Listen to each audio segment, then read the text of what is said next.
Hi everybody. So to create a Google form, you can either go to the Google form area.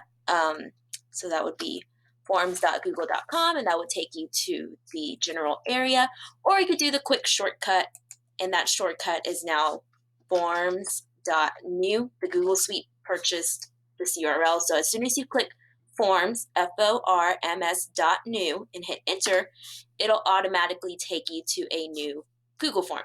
So once you create a new Google form, you want to go ahead and title. So if you're doing this attendance one, my recommendation is put attendance dates. Once you click away from it, it's going to automatically update, or once you click up here to the top left, it's going to automatically update it to match here. But if it doesn't, then go ahead and click back here and you can edit it here as well. So you do that. You would want to write your instructions here for your students, or however you want to say hello to them, go ahead and do that. The next step would be to include the questions. So I would put last name, hit required, because you want your students to answer this no matter what. To duplicate a similar question, just hit duplicate and then put first name. Again, always double check that it's required. If it's purple or any color, that means on. If it's off, that it won't be any color. So on, off, on, off. You want to make sure it's on so students are forced to answer it. So you have your date, you have your instructions, you have your questions. Very simple. Next step, check the settings. What I would recommend is to put collect email addresses. Why do I recommend this?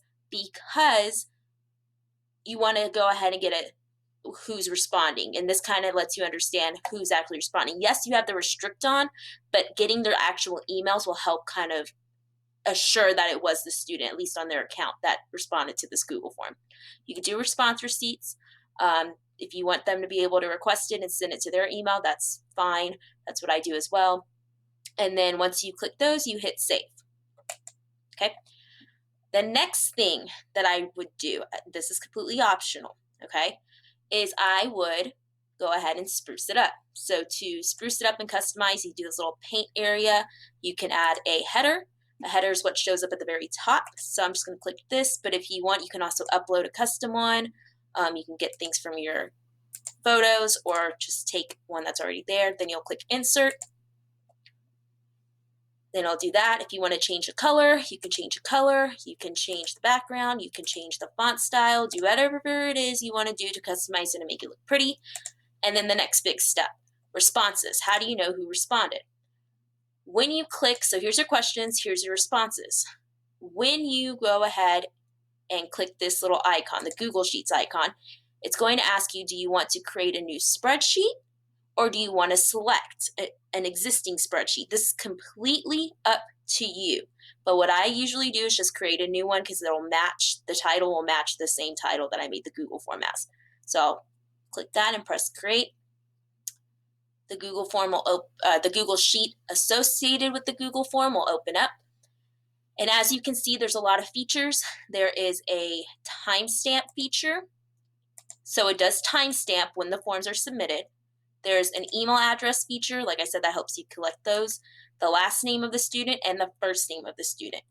Now, to make it easier to check attendance, what I would recommend is in the column that has the last name. Since TAC goes by last name, the column that goes by last name, I would go and click the little drop down.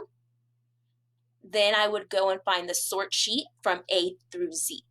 So once these things come in, once the responses come in, it'll, instead of going by default of timestamp, which is what it defaults to, it'll go to default of last name. That's what I recommend. If you prefer it to be timestamp, you can go ahead and do that, or you do what I recommended. So how to share the link, how to make sure it actually works. Well, to share the link, I would click preview. I would select this URL. I would copy it however you want to copy it. You can either hit right click copy or use the shortcut Control C on your keyboard. The keyboard shortcut again is Control C at the same time. Control C, C as in copy,